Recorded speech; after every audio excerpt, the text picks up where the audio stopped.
Welcome to this tutorial. How to add picture in Zoom meeting. It is a good idea to use your image in a Zoom meeting, especially when you're not using video at the meeting. Let's see how we can do this in easy steps. After sign in to your Zoom desktop app, click on the settings icon at the top right. First, we will disable the video, so click on the video option in the left side. Under the Meetings section, check the box Turn off my video when joining the meeting. Now, on the left side click on Profile. Click on the Profile Picture box.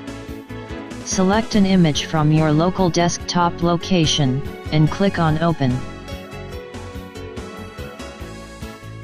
Adjust the position of the picture, and click on the Save button. Next time, when you attend a Zoom meeting and will not use video, then your photo will appear on the screen. Thank you for watching this video. Subscribe to us.